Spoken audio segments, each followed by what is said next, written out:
What's up, everybody? It's Dan back with another Moonshine talking. Hope everybody's having a good Monday afternoon. So far, it's going well for me. Just got in a quick workout before work, so I'm feeling pumped, ready to go. And I wanted to do a quick album review. That fair, folks. I want to talk about a couple of things I've been spinning recently. Oh, my camera's going a little wonky on me.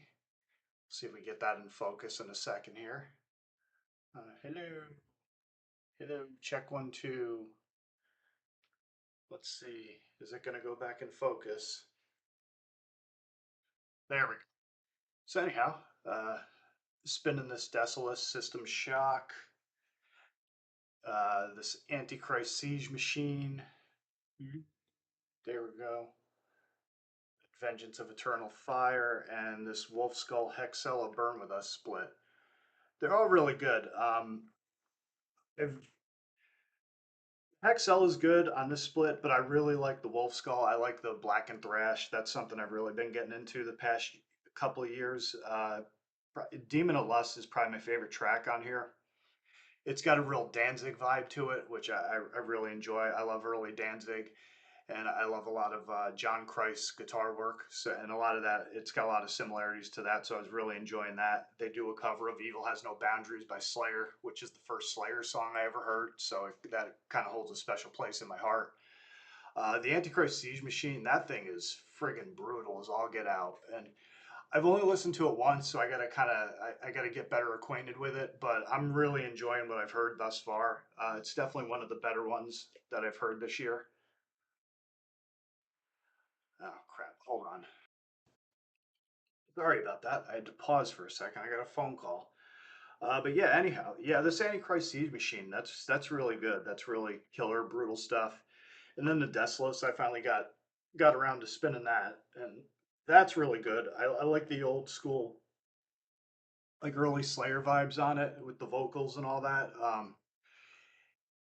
In honesty, I'm not really as far as my thrash bona fides, if you want to call it that. I'm more like an old school Big Four guy. Uh, some Overkill, Testament, stuff like that. Uh, Honestly, I'm not really familiar with Sodom and Creator and Destruction. You know, if I don't know if that makes me a poser or whatnot, but I never got into them. If there's stuff that anyone wants to recommend to me, that should be the thing that I should check out to. It's like the epitome of their work. Then let me know. But I just never really got into them. So as far as anything that I could draw a comparison to, it would probably be early Slayer as far as thrash goes. But that one's really good. But again, I got to get better acquainted with it. Yeah, and then other than that, as far as any other news and notes, that's pretty much what I got thus far. So anyhow, let's get into the review. So what I'm reviewing today is an album by a band called Altar of Oblivion. It's called In the Cesspit of Divine Decay. It's on From the Vault Records. Altar of Oblivion is a Danish band. The From the Vaults label is a Danish one. Actually, I've heard of them before. They were on Shadow Kingdom's records, and when I would flip through Hell's Headbangers, and then eventually I found out about Shadow Kingdom, I'd flip through their stuff, trying to find like Doom and Sludge and stuff like that, and I'd always see their names pop up. I think I've listened to little bits and pieces of the Seven Spirits online, but beyond that, I really wasn't too familiar with them. But this one popped up in my feed, so again, I'm kind of cheating with the album reviews, like I did with the Saf Hogwa, where I haven't purchased the album yet, but I listened to it a few times, and man, this is a good one.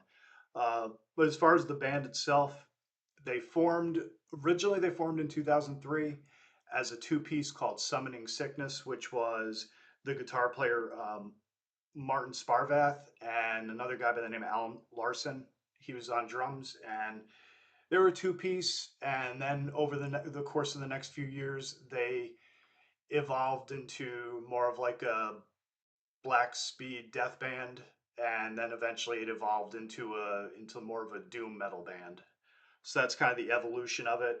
Apparently, this album was really has been in the making since back in the Summoning Sickness days. Is one of the notes that I read where a lot of the material on this was being formed back then, and then somehow some way it's just kind of over the years they finally started to put all this stuff in. They've started to formulate it and kind of create craft songs and all that sort of thing. So that was a pretty neat one. Lyrically, the thing is based on the diaries of Martin's great maternal grandfather, who had served in the German army during World War I, and apparently he was reluctant to do so. I don't know if he was a pacifist or whatnot, but he didn't want to serve. So a lot of lyrically, there's lots of themes of like just reluctance, regret, just the horrors of war, that sort of thing. So that's kind of where they go with a lot of that. Probably like the conflict of man being in something he doesn't agree with, and then all the atrocities and whatnot that he's seeing in the process. So that's kind of lyrically that's the theme of this album. They consider it a concept album. Uh, but as far as the music goes, I mean, this is just fantastic, killer, epic doom. It's lots of meaty, chuggy riffs with very solid bottom end with rhythm work. They incorporate lots of new wave of British heavy metal, like the twin guitar leads and stuff like that. They that little subtle keyboard notes in the background, and the vocals from Mick Mentor, which is their singer. He's great. Lots of soaring, epic vocals. Very similar to Robert Lowe from Solitude Aeturnus.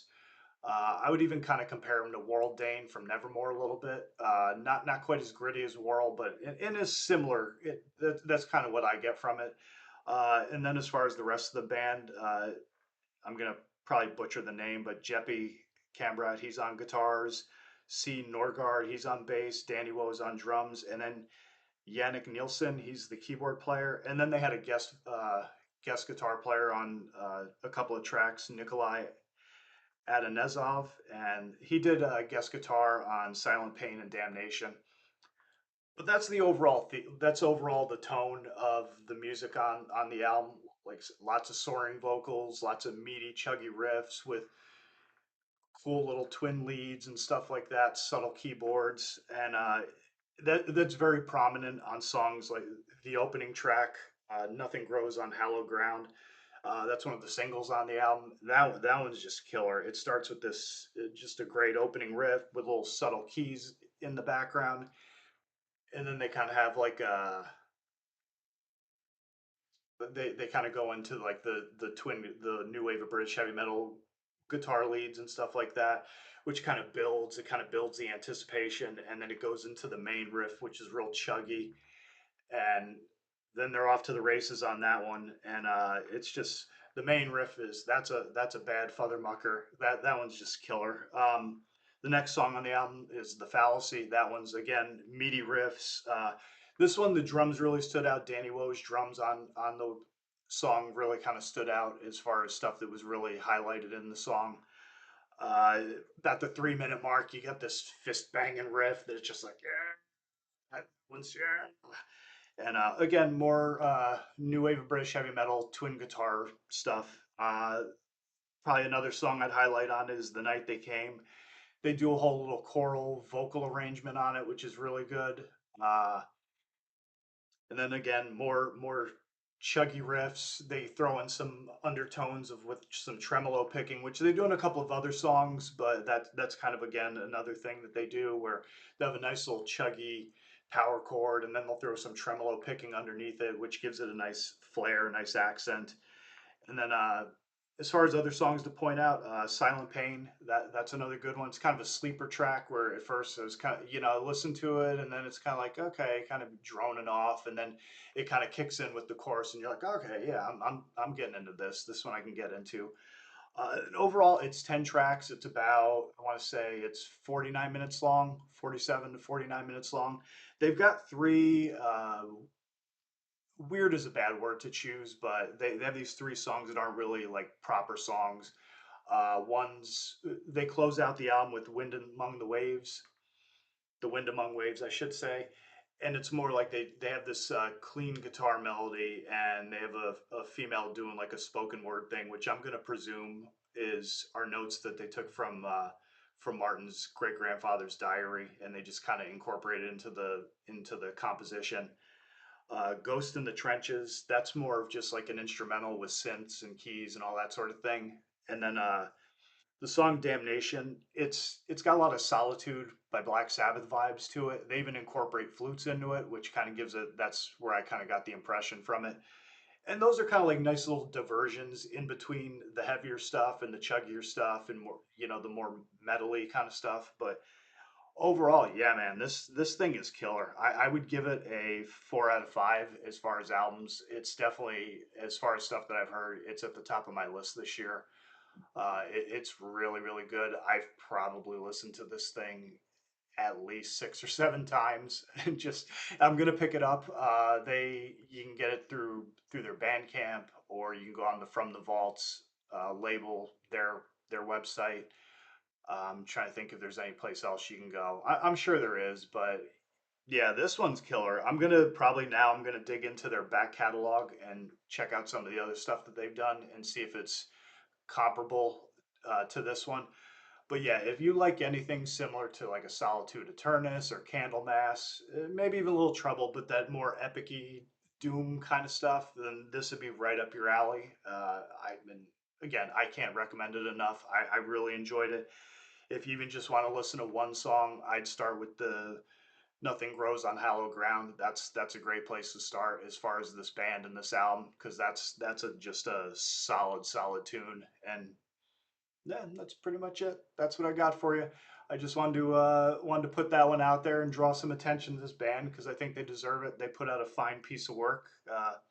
It's at the top of my list of things this year. It's up there with Vincent Crowley Band's Anthology of Horror. I'd probably even say the Iron Monkey that came out, and a couple other things. But yeah, this one's definitely in the rankings for sure. And yeah, that's what I got for you. So that's my review. Altar of Oblivion in the Cesspit of Divine Decay, if I can spit that out. Uh, yeah. So I hope everyone enjoyed it. Hope you enjoy the review. Go check them out. And if you don't like it, that's fine. That's cool too. Opinions vary. So as always, this is Dan. Stay sick, stay heavy, stay brutal. Always tuck your chin upon impact. Don't forget to breathe. Everybody have a nice week, and I will catch you on the next video. Later.